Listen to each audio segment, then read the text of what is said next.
جن کو نماز میں واش روم کا خیال آتا ہے اور واش روم جاتے ہی قرآن پاک کی تلاوت زبان پر آ جاتی ہے، لاکھ روکنے کے باوجود بھی مسئلہ حل نہ ہوتا ہو، تو وہ لوگ تو توجہ سے سنیں کہ اس سے کیا ہوتا ہے، کیونکہ 99% لوگ یہ غلطی کرتے ہیں۔ دوستو، آج کی اس ویڈیو میں ہم جانیں گے 5 خطرناک نشانیاں اور ان کا علاج۔ کیا آپ کے ساتھ کبھی ایسا ہوا ہے کہ جیسے ہی آپ اللہ اکبر کہہ کر مصلی پر کھڑے ہوں، آپ کو اچانک واش روم جانے کی شدید حاجت محسوس ہونے لگے، حالانکہ آپ ابھی تھوڑی دیر پہلے فارغ ہو کر آئے تھے؟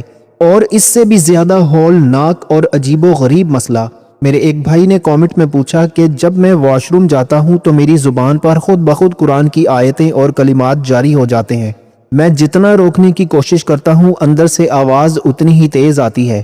کیا میرا ایمان ختم ہو گیا ہے؟ کیا مجھ سے کوئی بہت بڑی گستاخی ہو رہی ہے؟ اور دوستو، صرف یہی نہیں، ایک بہن نے پوچھا کہ بھائی، مجھے وضو کرتے وقت اتنا شک ہوتا ہے کہ میں آدھی بالٹی پانی بہا دیتی ہوں لیکن دل نہیں مانتا کہ وضو ہو گیا ہے۔ اور ایک نوجوان کہتا ہے کہ نماز میں اتنی جمائیاں اور سستی آتی ہے کہ میرا دم گھٹنے لگتا ہے۔ میرے دوستو، اگر آپ ان میں سے کسی بھی مسئلے کا شکار ہیں تو مبارک ہو، آج آپ کو وہ جواب ملنے والے ہیں جو آپ کی روح کو سکون دے دیں گے۔ آج کی یہ ویڈیو پچھلی ویڈیو سے بھی ایک قدم آگے ہے۔ آج ہم ان 5 بڑے جسمانی اور شیطانی حملوں کا پوسٹ مارٹم کریں گے جو آپ کی نماز کو صرف ایک جسمانی ورزش بنا کر رکھ دیتے ہیں۔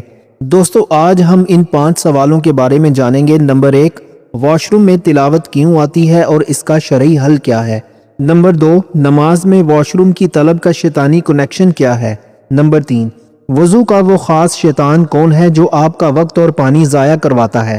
نمبر 4، نماز میں ہوا خارج ہونے کا وہم اور نبی صلی اللہ علیہ وآلہ وسلم کا وہ گولڈن رول کیا ہے؟ اور نمبر 5، نماز میں آنے والی سستی اور جمائیوں کا فوری علاج۔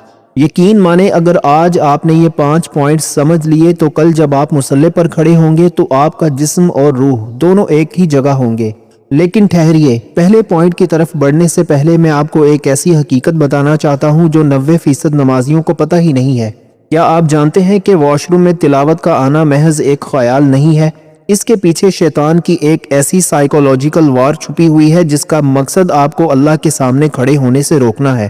وہ چال کیا ہے اور وہ ایک خاص کام کیا ہے جو اگر آپ نے واش روم جانے سے پہلے نہ کیا تو آپ کا پورا وضو اور پوری نماز خطرے میں پڑ سکتی ہے؟ وہ میں آپ کو ابھی پہلے پوائنٹ کے فوراً بعد بتاؤں گا، کیونکہ اگر وہ نہ سمجھا تو باقی 4 پوائنٹس آپ کو کوئی فائدہ نہیں دیں گے۔ تو چلیں شروع کرتے ہیں اپنے پہلے اور سب سے اہم پوائنٹ سے، واش روم میں تلاوت کا آنا اور اس کی حقیقت۔ میرے دوستو، اب آتے ہیں اس عجیب و غریب مسئلے کی طرف جس نے بہت سے نمازیوں کو وسوسوں کی آگ میں جلا رکھا ہے۔ ایک بھائی کا وہ درد بھرا کامنٹ جو میں نے شروع میں سنایا تھا کہ بھائی، جیسے ہی واش روم میں قدم رکھتا ہوں زبان پر آیتیں جاری ہو جاتی ہیں، دل چاہتا ہے کہ زبان کاٹ لوں لیکن وہ رکتی نہیں۔ پہلے تو یہ سمجھ لیں کہ کیا یہ گناہ ہے؟ کیا اس سے ایمان آپ کا ختم ہو گیا؟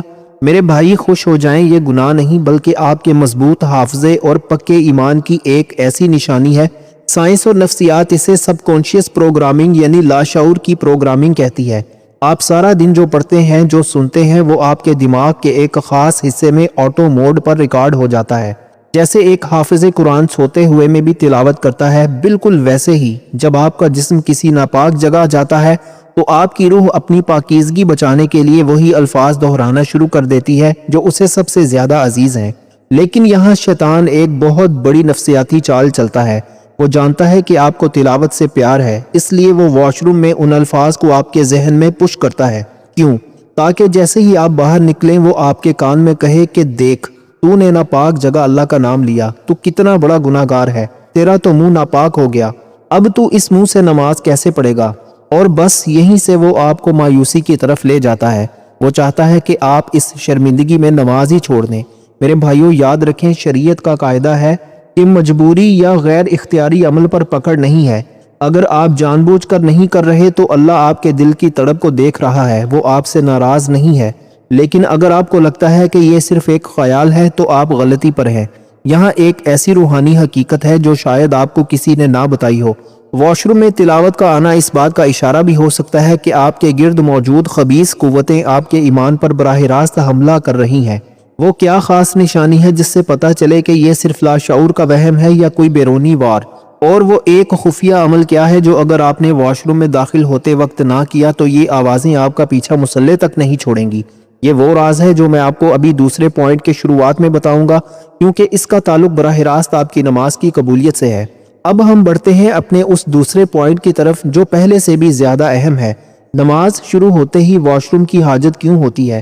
کیا آپ کا مثانہ کمزور ہے یا کوئی اور قوت آپ کو مصلے سے اٹھانا چاہتی ہے؟ اس کا جواب آپ کے ہوش اڑانے کے لیے کافی ہے۔ میرے بھائیو، اب وقت آ گیا ہے اس خاص کام کو جاننے کا جس کا میں نے شروع میں ذکر کیا تھا۔ وہ چال کیا ہے؟ شیطان جانتا ہے کہ اگر آپ نے واش روم میں تلاوت کر لی تو آپ کا ضمیر آپ کو ملامت کرے گا اور آپ سارا وقت اسی بوجھ میں گزار دیں گے۔ وہ خاص کام جو آپ کی نماز اور وضو کو اس گندے وسوسے سے بچا سکتا ہے وہ ہے استعاذہ کی ڈھال۔ اکثر لوگ واش روم کی دعا یعنی اللہم انی اعوذ بک من الخبث والخبائث کو صرف ایک عام سنت سمجھتے ہیں، لیکن اس کے پیچھے ایک گہری اسپرچول شیڈ یعنی روحانی ڈھال چھپی ہوئی ہے۔ تحقیق بتاتی ہے کہ جب آپ یہ دعا پڑھ کر واش روم میں داخل ہوتے ہیں تو آپ کے اور شیاطین کے درمیان ایک حجاب یعنی پردہ حائل ہو جاتا ہے۔ وہ آپ کے دماغ کے اس حصے اسپیچ سینٹر تک رسائی حاصل نہیں کر پاتے جہاں سے وہ زبردستی آیتیں بلواتے ہیں۔ اگر آپ یہ دعا بھول گئے تو آپ نے شیطان کو کھلا لائسنس دے دیا کہ وہ آپ کے ذہن کے ساتھ کھیلے اور آپ کی زبان کو بے قابو کر دے۔ تو آج سے عہد کر لیں کہ بغیر دعا کے واش روم کا رخ نہیں کریں گے تاکہ آپ کا لاشعور ان حملوں سے محفوظ رہے۔ لیکن میرے دوستو، یہ تو صرف شروعات تھی۔ شیطان کی اصل جنگ تو تب شروع ہوتی ہے جب آپ وضو کر کے مصلے پر کھڑے ہوتے ہیں۔ کیا کبھی سوچا ہے کہ پورے دن میں آپ کا مثانہ بالکل ٹھیک رہتا ہے، لیکن جیسے ہی آپ اللہ اکبر کہتے ہیں آپ کو ایسا لگتا ہے کہ اب واش روم جائے بغیر نماز پڑھنا ناممکن ہے؟ کیا یہ واقعی کوئی جسمانی بیماری ہے یا یہ شیطان کا وہ انویزیبل پریشر یعنی خفیہ دباؤ ہے جو وہ خاص طور پر آپ کے اعصاب پر ڈالتا ہے؟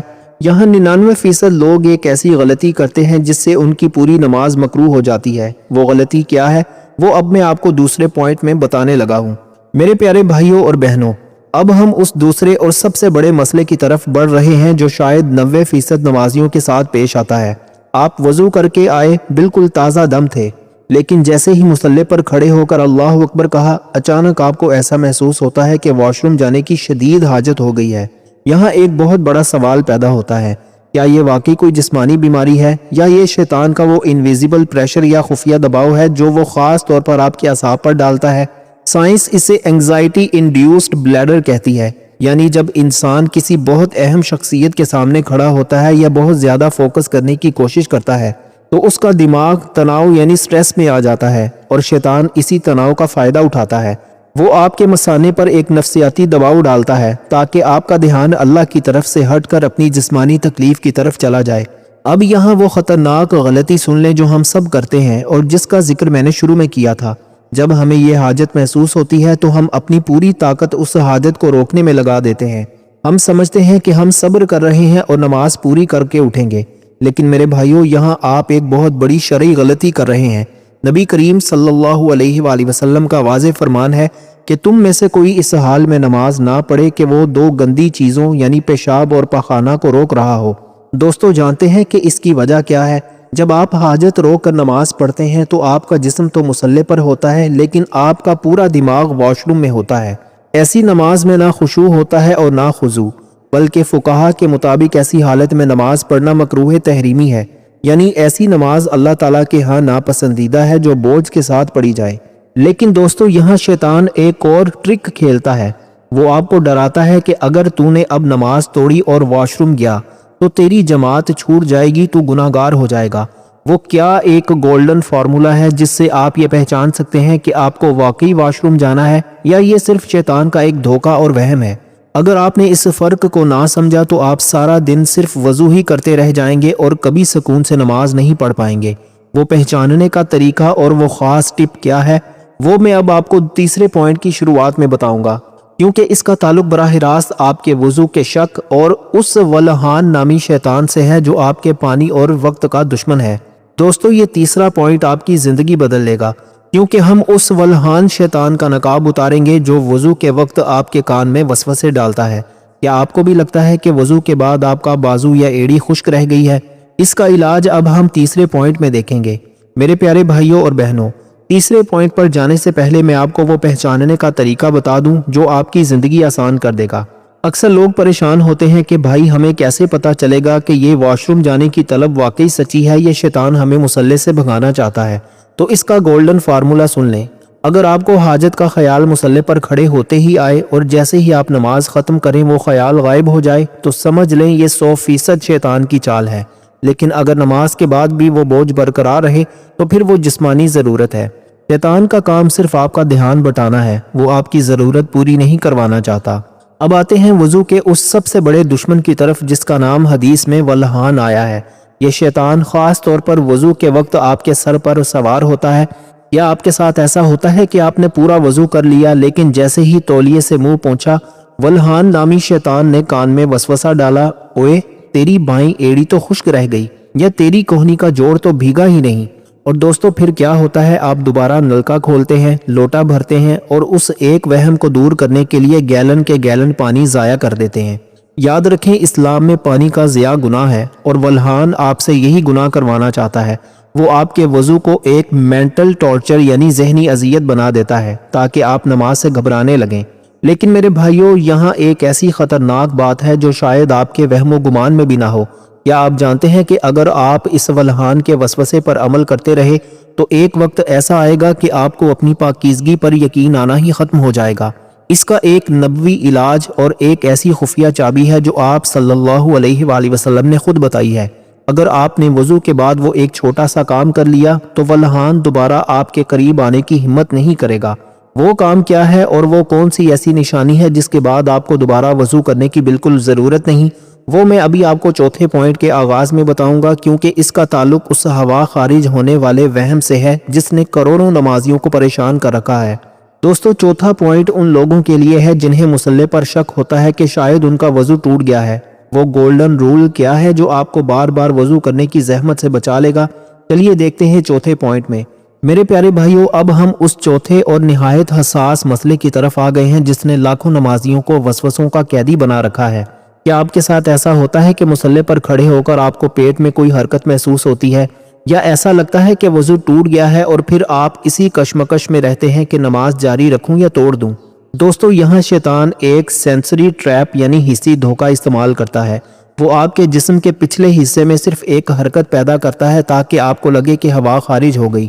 لیکن میرے بھائیوں قربان جاؤں اپنے پیارے نبی حضرت محمد مصطفیٰ صلی اللہ علیہ وآلہ وسلم کی حکمت پر، آپ علیہ الصلاۃ والسلام نے 1400 سال پہلے اس کا وہ حل بتا دیا جو آج کی ماڈرن نفسیات بھی مانتی ہے۔ آپ صلی اللہ علیہ وآلہ وسلم نے ایک ایسا یونیورسل رول عطا فرمایا جو آپ کے شک کو جڑ سے اکھاڑ دے گا۔ آپ صلی اللہ علیہ وآلہ وسلم نے فرمایا جب تم میں سے کوئی اپنی نماز میں ہو اور اسے پیٹ میں کوئی حرکت محسوس ہو تو وہ نماز سے ہرگز نہ نکلے جب تک کہ وہ آواز نہ سن لے یا بو یعنی اسمیل محسوس نہ کر لے۔ سبحان اللہ دوستو کتنا بڑا کلیہ ہے، یعنی جب تک آپ کو 100% یقین نہ ہو جائے تب تک آپ کا وضو قائم ہے۔ شیطان کا کام ہے شک ڈالنا اور اللہ کا حکم ہے یقین پر قائم رہنا۔ اگر آپ کو آواز نہیں آئی یا بدبو محسوس نہیں ہوئی تو چاہے آپ کو کتنی ہی حرکت محسوس ہو آپ کی نماز بالکل صحیح ہے اور آپ کا وضو برقرار ہے۔ اس ایک رول پر عمل کرنے سے آپ کی ڈیسیژن میکنگ یعنی فیصلہ کرنے کی قوت مضبوط ہو جائے گی اور شیطان شکست کھا جائے گا۔ دوستو اب سنیں وہ خفیہ چابی جس کا میں نے پچھلے پوائنٹ میں وعدہ کیا تھا، جو آپ کو ان تمام وسوسوں سے فولادی تحفظ دے گی۔ وضو مکمل کرنے کے بعد ایک چھوٹا سا عمل کریں، اپنے ہاتھ میں تھوڑا سا پانی لے کر اپنی شرمگاہ کے کپڑوں پر باہر سے چھینٹا مار لیں، اسے نصح کہتے ہیں۔ جانتے ہیں کہ اس کا فائدہ کیا ہے؟ جب شیطان آپ کے ذہن میں یہ وسوسہ ڈالے گا کہ شاید پیشاب کا قطرہ نکل گیا ہے یا نمی محسوس ہو رہی ہے تو آپ کا دماغ فوراً جواب دے گا کہ نہیں، یہ وہی پانی ہے جو میں نے وضو کے بعد خود چھڑکایا تھا۔ یہ وہ نبوی نفسیاتی علاج ہے جو شیطان کے سب سے بڑے وار کو 1 سیکنڈ میں ناکام بنا دیتا ہے۔ لیکن میرے دوستو شیطان صرف وضو اور ہوا کے وہم تک محدود نہیں رہتا۔ کبھی آپ نے سوچا ہے کہ آپ پوری طرح نیند پوری کر کے آئے ہیں لیکن جیسے ہی مصلے پر کھڑے ہوئے آپ کو جمائیاں آنا شروع ہو گئیں، آپ کی آنکھوں سے پانی بہنے لگا اور جسم ایسا بوجھل ہو گیا جیسے آپ نے میلوں کا سفر کیا ہو؟ یہ جسمانی سستی کوئی عام تھکاوٹ نہیں ہے بلکہ یہ شیطان کا وہ کیمیکل اٹیک ہے جو وہ آپ کے اعصاب پر کرتا ہے۔ وہ کون سا ایک ایسا پاورفل لفظ ہے جو اگر آپ جمائی روکتے وقت اپنے ذہن میں دہرا لیں تو شیطان وہیں رسوا ہو کر بھاگ جائے گا؟ اور نماز کی اس سستی کا فوری علاج کیا ہے وہ اب میں آپ کو 5ویں اور سب سے آخری پوائنٹ میں بتانے لگا ہوں۔ کیونکہ اس کے بعد آپ کی نماز ایک روحانی معراج بن جائے گی۔ دوستو، 5واں پوائنٹ اس ویڈیو کا سب سے اہم حصہ ہے، کیونکہ یہ آپ کی پوری نماز کی کوالٹی کو بدل کر رکھ دے گا۔ چلیے دیکھتے ہیں کہ نماز کی سستی کو چستی میں کیسے بدلنا ہے۔ میرے پیارے بھائیوں اور میری بہنوں، کیا آپ کے ساتھ ایسا ہوتا ہے کہ آپ پورا دن حشاش بشاش رہتے ہیں، لیکن جیسے ہی اذان ہوتی ہے یا آپ مصلی پر قدم رکھتے ہیں، آپ کا جسم منو وزنی ہو جاتا ہے؟ آپ کو ایسی جمائیاں آتی ہیں کہ آنکھوں سے پانی نکل آتا ہے اور جی چاہتا ہے کہ بس جلدی جلدی ٹکرے مار کر نماز ختم کروں اور جا کر لیٹ جاؤں۔ اکثر لوگ اسے نیند کی کمی یا کمزوری سمجھتے ہیں، لیکن یاد رکھیں یہ شیطان کا وہ منظم سستی کا حملہ ہے۔ نبی کریم صلی اللہ علیہ وآلہ وسلم نے فرمایا، جمائی شیطان کی طرف سے ہوتی ہے۔ جب آپ اللہ کے سامنے کھڑے ہو کر اپنا منہ کھولتے ہیں تو شیطان آپ کی اس بے بسی پر ہنستا ہے اور آپ کے اندر سستی کا وہ زہر انجیکٹ کرتا ہے جس سے آپ کا دل نماز سے اچاٹ ہو جائے۔ اب سنیں وہ پاورفل طریقہ اور وہ خفیہ لفظ جو شیطان کے اس حملے کو جڑ سے کاٹ دے گا۔ جب آپ کو نماز میں جمائی آئے تو پہلا کام یہ کریں کہ اپنی پوری ہمت لگا کر اسے روکنے کی کوشش کریں۔ اگر نہ رکے تو اپنا بایاں ہاتھ اپنے منہ پر رکھ لیں۔ اور وہ خفیہ لفظ کیا ہے؟ جیسے ہی آپ جمائی روکیں، اپنے ذہن میں صرف ایک بار استغفر اللہ کا تصور لائیں۔ کیوں؟ کیونکہ شیطان آپ کو سست کر کے غفلت میں ڈالنا چاہتا ہے، اور استغفار وہ اسپرچول انرجی یعنی روحانی توانائی ہے جو آپ کے اعصاب کو فوراً بیدار کر دیتی ہے۔ جیسے ہی آپ توبہ کا ارادہ کرتے ہیں، وہ کیمیکل اٹیک الٹا شیطان پر پڑتا ہے اور وہ وہاں سے ذلیل ہو کر بھاگ جاتا ہے۔ میرے پیارے دوستو، آج ہم نے ان 5 بڑے حملوں کا پوسٹ مارٹم کر دیا ہے جنہوں نے آپ کی نمازوں کو بوجھ بنا رکھا تھا۔ لیکن یاد رکھیں یہ جنگ صرف معلومات سے نہیں بلکہ عمل سے جیتی جاتی ہے۔ اب ویڈیو کے بالکل آخر میں آپ کو وہ ایک نشانی بتانے والا ہوں جو اگر آپ کو محسوس ہو گئی تو سمجھ لیں کہ آپ نے شیطان کو ہرا دیا اور آپ کی نماز عرش الہی تک پہنچ گئی۔ وہ نشانی کیا ہے اور وہ آخری دعا جو آپ کے مصلی کو جنت کا باغ بنا دے گی، وہ اب میں اس ویڈیو کے اختتام پر کرنے لگا ہوں۔ کہیں جائیے گا مت، کیونکہ اب ہم اس ویڈیو کے سب سے خوبصورت لمحے میں داخل ہو رہے ہیں۔ میرے پیارے بھائیوں، وہ خاص نشانی یہ ہے کہ اگر نماز کے بعد آپ کو اپنے دل میں ایک عجیب سا سکون اور ہلکا پن محسوس ہو اور آپ کا دل چاہے کہ میں تھوڑی دیر اور مصلی پر بیٹھا رہوں، تو مبارک ہو، آپ نے اس خنزب اور ولہان نامی شیطان کو شکست دے دی ہے۔ آئیں مل کر دعا کرتے ہیں۔ یا اللہ، ہمیں ایسی نماز نصیب فرما جس میں ہمارا جسم، ہماری روح اور ہمارا ذہن صرف تیری یاد میں ہو۔ ہمیں ان تمام شیطانی وسوسوں اور جسمانی بیماریوں سے محفوظ فرما۔ آمین، اللہم آمین۔ میرے پیارے دوستو، اگر آج کی اس محنت سے آپ کی ایک نماز بھی بچ گئی تو میری آخرت سنور جائے گی۔ اس ویڈیو کو صدقہ جاریہ سمجھ کر ان لوگوں تک ضرور پہنچائیں جو ان وسوسوں کی وجہ سے نماز چھوڑ چکے ہیں۔ اپنا بہت سارا خیال رکھیے گا۔ اپنے بھائی کو اجازت دیجیے۔ اللہ حافظ۔